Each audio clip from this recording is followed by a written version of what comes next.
सारूप्य मुक्ति। ऐसे भक्त के भी जो भगवान को मानते उन भक्तों के भी गुरु होते हैं और जिज्ञासु के भी गुरु होते हैं। जिज्ञासु का उपास्य देव ब्रह्मवेता होता है, भक्तों का उपास्य देव भगवान होता है। तो उपास्य देव के लोक में जाएंगे और फिर उपास्य देव उनको तत्व ज्ञान का उपदेश दे, तब वो यात्रा करेंगे।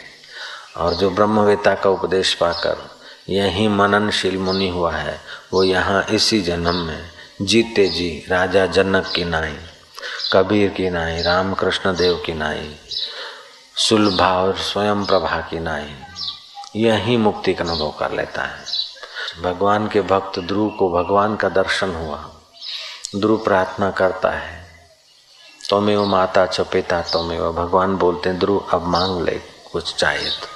बोले भगवान जब तक आप नहीं मिले तो चाह थी, अभी कोई चाह नहीं रही।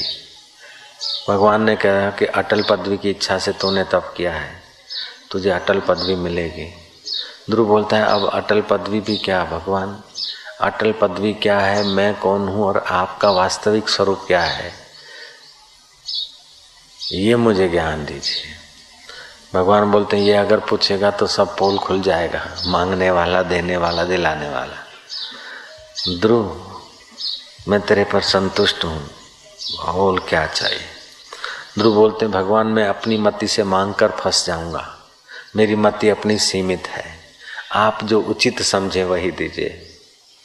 भगवान कहते हैं कि ध्रुव जाओ, तुझे सतगुरु मिलेगा, तुझे संत मिलेंगे।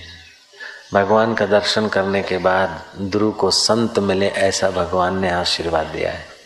वामदेव और दत्तात्रेय उनको कुछ काल के बाद मिले हैं। ध्रुव ने अपने अनुचरों को लगा रखा था, कोई सतपद को पाया हुआ जो जीते जी मुक्त हो, ऐसा कोई पुरुष आ जाए तो मुझे दर्शन लाभ कराने के लिए सूचित करना। तो घूमते घामते वामदेव, दत्तात्रेय आदि संत पसार हुए। ध्रुव उनका पूजन करने जाता है और फिर उनको कहता कि मैंने आज तक जो अटल पदवी और कुछ पाया है वो सब अर्पण करता हूँ, मुझे आप परम पद का उपदेश दीजिए। दत्तात्रेय बोलते हैं ये अटल पदवी और राज्य तेरा तू संभालिए, झंझट हमें नहीं चाहिए। अटल पदवी तो कल्प के एक हिस्से में है, जब महाप्रलय होगा तो ये तारा नहीं रहेगा, तो चांद और सितारे नहीं रहेंगे तो तेरा ये तारा कब तक रहेगा।